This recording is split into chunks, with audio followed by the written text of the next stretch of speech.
આજે જે આપણે દાડમના પ્લોટમાં આવ્યા છીએ ત્યાં જે ખેડૂત મિત્ર છે આપણે એણે જે આપણે રાયડાનું જે બાકી વધતો કચરો છે એનું મલ્ચિંગ કરેલું છે.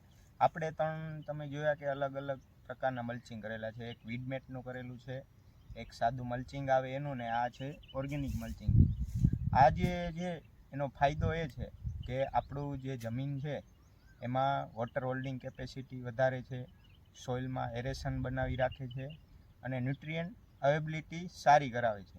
આ સિવાય બીજા ફાયદા છે મહત્ત્વના, એ છે કે જ્યાં હવા ને એ હોય નીચે જમીનમાં ત્યાં રૂટ આવે છે, સરળતાથી રૂટ આવે છે. એનું કારણ છે કે જ્યાં હવા છે અને ન્યુટ્રિયન્ટની અવેબિલિટી વધારે હોય, જેનાથી જે છે એ રૂટ ઉપર આવે છે. જેમ કે આ તમે જોઈ શકો છો આપણે, તો આ નીચે એકદમ જે છે ને જમીન આખી ભરભરી જે આથા ટાઈપની થઈ ગઈ છે. એને કારણે શું છે કે આ મલ્ચિંગને કારણે જે હ્યુમસ ડેવલપ થાય, જેનાથી જે સફેદ રૂટ કહીએ એ સરળતાથી ઉપરની બાજુ આવે છે, જેનાથી જે છે એ ન્યુટ્રિયન્ટ અવેલેબલ એને સારું મળી રહે. એને કારણે જે છે એ રૂટ ઘણીવાર ઉપર આવતા હોય છે. આભાર.